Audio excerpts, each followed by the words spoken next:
Hello friends, ओम श्री गणेशाय नमः। जय श्री कृष्णा।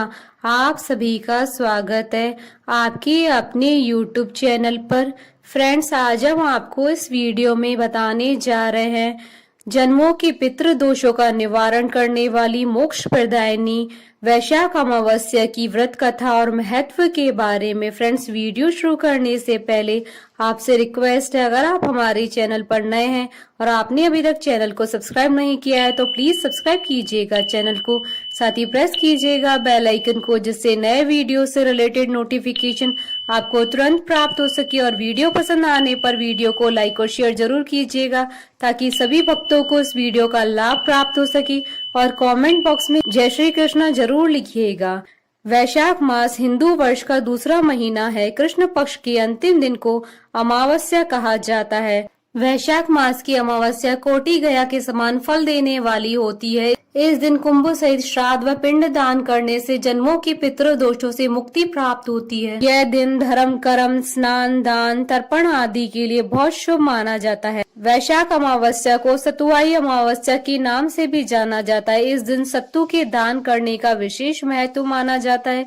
वैशाख अमावस्या को शनि जयंती के रूप में भी लोग मनाते हैं। ऐसी मान्यता है कि त्रेता युग का आरंभ भी इसी माह में हुआ था, जिस कारण वैशाख अमावस्या का महत्व कई गुना बढ़ जाता है। वैशाख अमावस्या के दिन पूर्ण विधि विधान के साथ पूजा पाठ किया जाता है, जिससे भगवान प्रसन्न होकर अपने भक्तों के सभी कष्ट और दुख दूर करते हैं। आज के दिन व्रत करना बहुत ही शुभ फलदायी माना जाता है। वैशाख अमावस्या के दिन प्रातः काल ब्रह्म मुहूर्त में उठकर नित्य कर्म से निवृत्त होकर स्नान करें। गंगा, यमुना आदि नदियों में स्नान करने का बहुत महत्व माना गया है। पवित्र सरोवरों में भी स्नान किया जाता है। जो लोग गंगा स्नान करने में असमर्थ है, वो नहाने के पानी में गंगा जल डालकर स्नान कर सकते हैं। स्नान करने के पश्चात सूर्य देव को अर्घ्य दे और बहते हुए जल में तिल प्रवाहित करे। पीपल के वृक्ष को भी जल अर्पित करना जरूरी होता है, क्योंकि इस दिन कई क्षेत्रों में शनि जयंती मनाई जाती है। इसलिए शनि देव की तेल और तिल और दीप आदि जलाकर पूजा करनी चाहिए, क्योंकि ऐसा करना बेहद पुण्यदायी माना जाता है। शनि चालीसा का पाठ और शनि मंत्रों का जाप करना न भूले। ऐसा करने से शनि देव की कृपा आप पर बनी रहेगी। अपनी सामर्थ्य के अनुसार दान दक्षिणा दें। फ्रेंड्स, अब आइए प्रारंभ करिए वैशाख अमावस्या की व्रत कथा। बहुत समय पहले की बात है। आनर्त देश में धर्मवर्ण नाम से विख्यात एक ब्राह्मण थे। मुनिवर धर्मवर्ण ने उसी कलयुग में ही किसी समय महात्मा मुनियों के सत्र याग में सम्मिलित होने के लिए पुष्कर क्षेत्र की यात्रा की। बहुत ही धार्मिक प्रवृत्ति का व्यक्ति था। वह ऋषि मुनियों का बहुत आदर करता था, उनसे ज्ञान ग्रहण करता था, साथ ही व्रत उपवास करता था। एक बार उसने किसी महात्मा के मुख से सुना था कि भगवान विष्णु का नाम इस कलयुग में स्मरण करने से जो पुण्य प्राप्त होता है और किसी भी अन्य कार्य से प्राप्त नहीं हो सकता है। जो पुण्य मनुष्य को अन्य युगों में जो पुण्य यज्ञ करने से प्राप्त होता है, उससे भी अधिक फल मनुष्य को आसानी से इस घोर कलयुग में भगवान नाम का स्मरण करने से प्राप्त हो जाता है। बस सन्यासियों की यह बात धर्मवर्ण के मन में घर कर गई और वह संसार से विमुख होकर विरक्त हो गया और उसने सन्यास ले लिया। धर्मवर्ण सन्यास लेकर इधर उधर भ्रमण करने लगा। एक दिन घूमते घूमते वह पितृलोक में जा पहुंचा। वहां उन्होंने कर्म से कष्ट पाते हुए पितरों को बड़ी भयंकर दशा में देखा। वह दौड़ते, रोते और गिरते पड़ते थे। उन्होंने अपने पितरों को भी नीचे अंधकूप में पड़े हुए देखा। उनको देखकर आश्चर्यचकित हो दयालु धर्मवर्ण ने पूछा, आप लोग कौन है? किस दुष्ट कर्म के प्रभाव से इस अंधकूप में पड़े हैं? पितरों ने कहा, हम श्री वत्स गोत्र वाले हैं। पृथ्वी पर हमारी कोई संतान नहीं रह गई है, अतः हम श्राद्ध और पिंड से वंचित है, इसलिए यहाँ हमें नरक का कष्ट भोगना पड़ता है। संतानहीन दुरात्माओं का अंधकूप में पतन होता है। हमारे वंश में एक ही माँ यशस्वी पुरुष है जो धर्मवर्ण के नाम से विख्यात है, किंतु वह विरक्त होकर अकेला घूमता फिरता है। उसने अपने गृहस्थ धर्म को नहीं स्वीकार किया। वह एक ही तंतु हमारे कुल में अवशिष्ट है। उसकी भी आयु क्षीण हो जाने पर हम लोग घोर अंधकूप में गिर पड़ेंगे, जहाँ से फिर निकलना कठिन होगा। इसलिए तुम पृथ्वी पर जाकर धर्मवर्ण को समझाओ। हम लोग दया के पात्र हैं। हमारे वचनों से उसको यह बताओ कि हमारी वंशारूपा दूर्वा को काल रूपी चूहा प्रतिदिन खा रहा है। क्रमशः सारे वंश का नाश हो गया है। एक तुम ही बचे हो। जब तुम भी मर जाओगे तब संतान परंपरा न होने के कारण तुम्हें भी अंधकूप में गिरना पड़ेगा। इसलिए गृहस्थ धर्म को स्वीकार करके संतान की वृद्धि करो। इससे हमारी और तुम्हारी दोनों की ऊर्ध्व गति होगी। यदि एक भी पुत्र वैशाख, माघ अथवा कार्तिक मास में हमारे उद्देश्य से स्नान, श्राद्ध और दान करेगा तो उससे हम लोगों की ऊर्ध्व गति होगी और नरक से उद्धार हो जाएगा।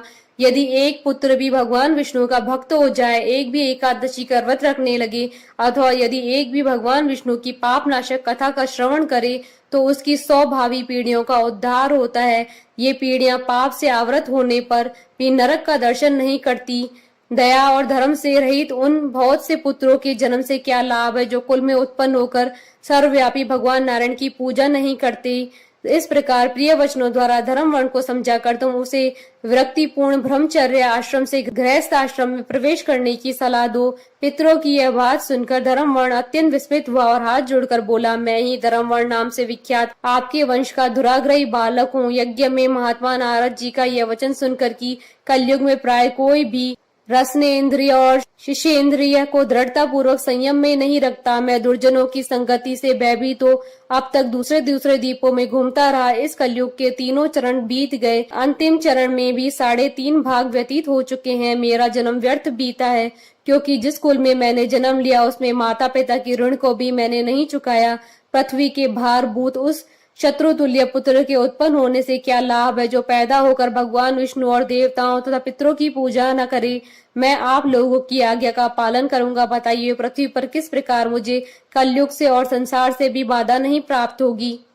धर्म वर्ण की बात सुनकर पितरों के मन को कुछ आश्वासन मिला। वे बोले, बेटा तुम गृहस्थ आश्रम स्वीकार करके संतानोत्पत्ति के द्वारा हमारा उद्धार करो। जो भगवान विष्णु की कथा में अनुरक्त होते हैं, निरंतर श्री हरि का स्मरण करते हैं और सदाचार के पालन में तत्पर रहते हैं, उन्हें कलयुग बाधा नहीं पहुंचाता। मानव जिसके घर में शालिग्राम शिला अथवा महाभारत की पुस्तकों उसे भी कलयुग बाधा नहीं दे सकता। जो वैशाख मास के धर्मों का पालन करता है, माघ में स्नान में तत्पर होता है और कार्तिक में दीप देता है, उसे भी कली की बाधा प्राप्त नहीं होती। जो प्रतिदिन महात्मा भगवान विष्णु की पाप नाशक एवं मोक्ष दायिनी दिव्य कथा सुनाता है, जिसके घर में बलि वैष्णव देव होता है, शुभ कारणी तुलसी स्थित होती है तथा जिसके आंगन में उत्तम गौ रहती है, उसे भी कलयुग बाधा नहीं देता है। तो इस पापात्मक युग में भी तुम्हें कोई भय नहीं है। बेटा शीघ्र पृथ्वी पर जाओ। इस समय वैशाख मास चल रहा है, यह सबका उपकार करने वाला मास है। सूर्य के मेष राशि में स्थित होने पर 30 तिथियां पुण्यदायिनी मानी जाती है। एक एक तिथि में किया हुआ पुण्य कोटि कोटि गुना अधिक होता है। उनमें से भी जो वैशाख मास की अमावस्या तिथि है वह मनुष्य को मोक्ष देने वाली है, देवताओं और पितरों को बहुत प्रिय है, शीघ्र ही मोक्ष की प्राप्ति कराने वाली है। जो उस दिन पितरों के उद्देश्य से श्राद्ध करते हैं और जल से भरा हुआ घड़ा और पिंड देते हैं, उन्हें अक्षय फल की प्राप्ति होती है। अतः महामते तुम शीघ्र जाओ और जब अमावस्या हो तब कुंभ सहित श्राद्ध एवं पिंड दान करो। सबका उपकार करने के लिए गृहस्थ धर्म का आश्रय लो, धर्म अर्थ और काम से संतुष्ट हो, उत्तम संतान पाकर फिर मुनि व्रति से रहते हुए सुख पूर्वक दीप दीपांतरों में विचरण करो। पितरों के इस प्रकार आदेश देने पर धर्म वर्ण मुनि शीघ्रता पूर्ण भूलोक में गए। वहां मेष राशि में सूर्य के स्थित रहते हुए वैशाख मास में प्रातः काल स्नान करके देवताओं ऋषियों तथा पितरों का तर्पण किया, फिर कुंभ दान सहित पाप विनाशक श्राद्ध करके उसके द्वारा पितरों को पुनरावृत्ति रहित मुक्ति प्रदान की। तत्पश्चात उन्होंने स्वयं भी विवाह करके उत्तम संतान को जन्म दिया और लोक में उस पापनाशनी अमावस्या तिथि को प्रसिद्ध किया। तदंतर वे भक्ति पूर्वक भगवान की आराधना करने के लिए हर्ष के साथ गंधमादन पर्वत पर चले गए। इसलिए वैशाख मास की अमावस्या तिथि परम पवित्र मानी गई है। प्रेम से मन से भगवान नाम जाप करते रहो। बोलिए भगवान विष्णु की जय, सनातन धर्म की जय। हमारे साथ इस वीडियो में अंत तक बने रहने के लिए आपका धन्यवाद। ओम श्री गणेशाय नमः। जय श्री कृष्ण।